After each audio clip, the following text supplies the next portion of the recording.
करूंगा। अगर जिंदगी में थोड़ी सी तकलीफ है, दुख है, कष्ट है, परेशानी है, तो उस शिवरात्रि को हाथ से मत जाने दो। 15 अक्टूबर वाली शिवरात्रि को आपको पहले भी कहा कि क्या क्या वस्तु भगवान शंकर को हम रात्रि के समय पर चढ़ा दें, जिससे हमारा रोग समाप्त हो जाए, हमारी बीमारी समाप्त हो जाए, हमारे जीवन में सुख समृद्धि लक्ष्मी आ जाए। वो समर्पण का भाव।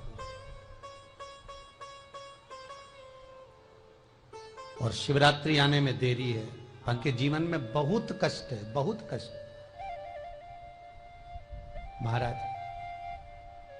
5 कमलगट्टे, 5 बेलपत्र तांबे के लोटे में जल भरकर रख लीजिए। सीधे हाथ पर उस कलश को रखो जिसमें 5 कमलगट्टे और 5 बेलपत्र रखिए। श्री शिवाय नमस्तुभ्यम शिव महापुराण का मूल मंत्र है, जैसे भागवत का मूल मंत्र है ओम नमो भगवते वासुदेवाय। शिव महापुराण का मूल मंत्र है श्री शिवाय नमस्तुभ्यम। इस मंत्र का 5 बार स्मरण कर कर आपको जो तकलीफ है उसको हृदय चित्त से धरकर मस्तक से कलश को लगाकर किसी एकांतेश्वर महादेव पर, एकांतेश्वर महादेव मतलब अपने गांव से, नगर से, शहर से जो बाहर खेड़े में हो, बिल्कुल बाहर, जिस शिवलिंग पर कोई पूजन करने ना जाता हो, एकांत में बैठे हो, जंगल में बैठे हो, कहीं किसी वृक्ष के नीचे विराजमान हो, ऐसे एकांतेश्वर महादेव पर अपनी कामना कर कर वो जल समर्पित कर दो। 1 बेलपत्र, 1 कमलगट्टा उठाकर अपने घर पर लेकर आ जाओ। जो तकलीफ बहुत ज्यादा हो रही है 5 दिन में आपको मालूम पड़ जाएगा, 5 दिन में अंतर आ जाएगा। शिव का अनुमोदन करो, शंकर का स्मरण करो। समझ में आता है? सीधा बेलपत्र और उल्टा बेलपत्र समझ लेना, बहुत अच्छे से समझिएगा। शिव जी के सम्मुख में शंकर भगवान के शिवलिंग पर जब बेलपत्र चढ़ता है तो बेलपत्र का जो सीधा भाग होता है वो शिव जी के शिवलिंग पर होना चाहिए, उल्टा भाग ऊपर होना चाहिए। बहुत ध्यान से समझना हो। जब नंदीश्वर को बेलपत्र चढ़ाते हो, नंदी जो बाहर होता है उसको बेलपत्र चढ़ाते हो, तो नंदी को 2 जगह बेलपत्र चढ़ती है, आपको ध्यान में होगा। पहली बेलपत्र नंदी को जब चढ़ती है तो नंदी के सामने चढ़ती है, तो उसका बेलपत्री का जो डंडी का मुख है वो नंदी की ओर होता है और बेलपत्री की पत्ती का मुख शंकर जी की ओर होता है। समझ में आ रहा है सबको? डंडी का मुख, जैसे नंदी ऐसे बैठा है तो डंडी का मुख नंदी की ओर होगा, पत्ती का मुख शिव के, और ये सीधी की सीधी नंदी के सामने नीचे रखा जाती है, नंदी के सामने। और 1 बेलपत्र जब नंदी के ऊपर चढ़ती है तो डंडी का मुख शिव जी के ऊपर होता है और इस पत्ती का मुख नंदी के सिर पर, नंदी की ओर होता है। ये दोनों में बहुत अंतर है महाराज।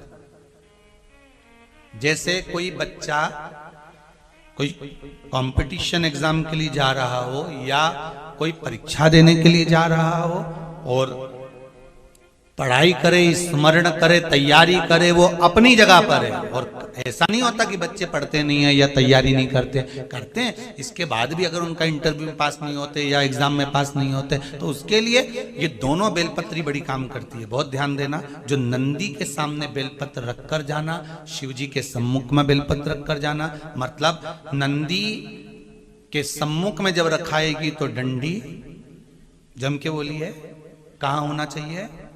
नंदी की ओर। और जब ऊपर रखाएगी तो डंडी शिव की ओर हो। ये 2 बेलपत्र रखकर शिव जी का स्मरण कर कर जाएं, कार्य सफलता की ओर बढ़ता है। कोई काम के लिए आप जा रहे हैं तो उसमें सफलता मिल जाती है, उसमें सफलता प्राप्त हो। शिव जी को बेलपत्र चढ़ा रहे हो, जो चिकना भाग है, सीधा भाग शिव जी के ऊपर,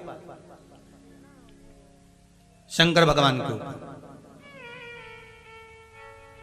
थाली में अगर शिवलिंग का निर्माण कर रहे हो, पार्थिव शिवलिंग का निर्माण कर रहे हो, तो थाली में जब बेलपत्र रखोगे तो सीधी रखोगे, फिर उसके ऊपर शिवलिंग का निर्माण करो। अगर आप निर्माण करते हैं पार्थिव शिवलिंग का और बनाते हैं बेलपत्र का, जो ये पत्ता होता है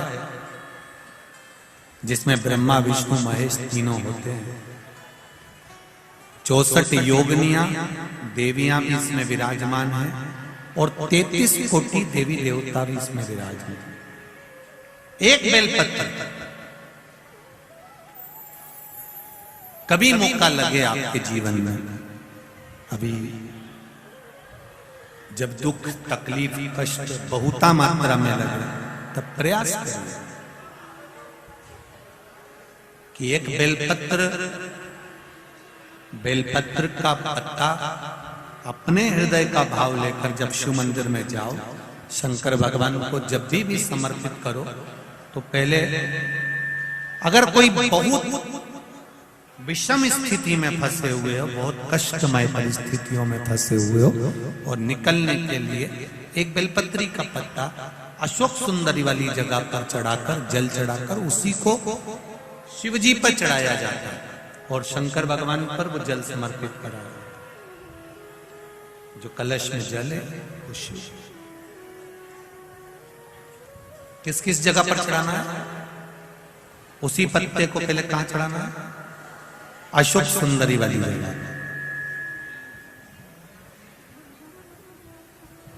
थोड़ा सा जल वहां चढ़ा दिया, पत्ते को उठाया, फिर शिवलिंग पे समर्पित कर दिया।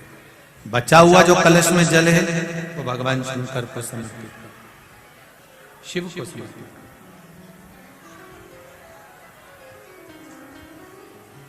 परिस्थिति में लगता है, ऐसा लगता है कि ये विषम परिस्थिति है, ये उसको साधना है और इस दलदल से बाहर निकलना है, तो उसके लिए पहले अशोक सुंदरी वाली जगह जल, फिर शिवलिंग पर बेलपत्र, वही चढ़ा हुआ बेलपत्र, ज्यादा नहीं।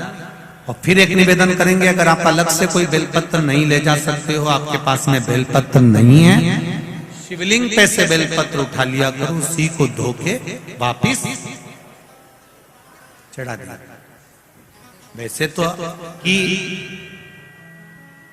माता बेटा जब तक कुंवारा रहता है, माँ अगर कोई पूजन पाठ करती है, माँ कोई भगवान शंकर की भक्ति करती है, माँ शिवजी पे एक लोटा जल चढ़ाती है, बेटा बेटी जब तक कुंवारे हैं, माँ के पुण्य का थोड़ा सा भाग बेटा और बेटी के खाते में भी चला जाए। कब तक? जम के बोलो, कब तक? जब तक बच्चे कुंवारे। शादी होने के बाद में जब भांवर डल जाती है, भांवर डलने के बाद में फिर धर्म पत्नी जो पुण्य करती है, फिर वो पति के खाते में प्राप्त होने लगता है। स्त्री जो करती है वो पति के खाते में, पति भी करे पत्नी भी करे। हाँ, फिर जब बच्चों का विवाह हो जाता है, लड़का लड़कियों का विवाह हो जाता है, घर की बुजुर्ग माता यदि शंकर भगवान पे एक लोटा पानी चढ़ा रही है, तो वो फिर जो जल समर्पित करती है, वो अपने पोता पोती नाती पंती और घर में सबका प्रेम बना रहे, सबका स्नेह बना रहे, घर की बुजुर्ग माता के जल से सबका संग